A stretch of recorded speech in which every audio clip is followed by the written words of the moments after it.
आम दोस्तें को सजने को खिजर भाई दा सलाम कबूल थी वे। उम्मीद है तुम सारे ठीक हो सो तो खैर खैरियत नाल हो सो दोस्तों।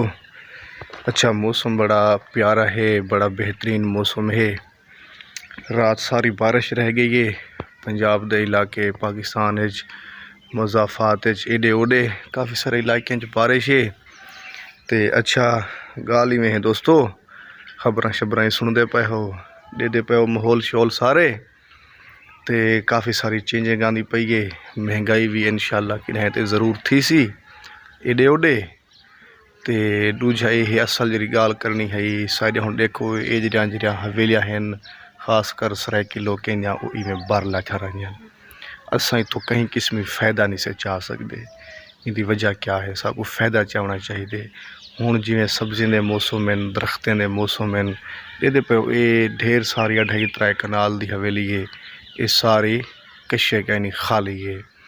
तो मकसद आखण का यह हा जो इत्थां कोई सब्जियां लानिया चाहिए मौसम के मुताबिक, महंगाई को एक पासे रख के जैंदे जैंदे वडे वडे घर हैं उनको थोड़ा थोड़ा मरले डिवाइड कर गिनो, 5 मरले इडो, 2 मरले उडो, 3 मरले उडो, इवें मतलब है खुद को फ़ायदा दो, फैमिली को फ़ायदा दो। अच्छा बिया ये है जो मौसम है पौधे लावन का, नबी पाक ने फरमाए जेरे दरख्त मतलब है घर दरख्त हो सन उथा रिज़्क की तंगी बहु घट आ सी। तो ये हूँ दे पे दोस्तों ये मतलब ये हफ्ता थी गया सही को लाए, ये हफ्ते दे विच देखो कितना सारा सब्ज़ थी है।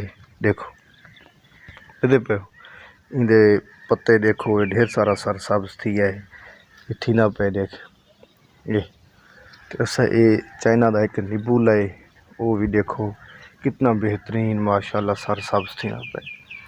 इवें दरख्त मतलब है लाओ असा चंद बूटे सरियें दे लैन वो भी बड़े बेहतरीन थींदे आने। तो गुजारिश है इन्हें को खाली न सटो हवेलियों को में सारी कर असा भी इंशाल्लाह इंदे सब्ज़ी लेने पे हैं। बोर का सिस्टम ठीक है निका जियां वाटर सप्लाई भी होंदी है इत्थां। तो असा इंशाल्लाह तो दिखेने पे कोई में सारा इरादा है 4-5 सब्जियां लावन का।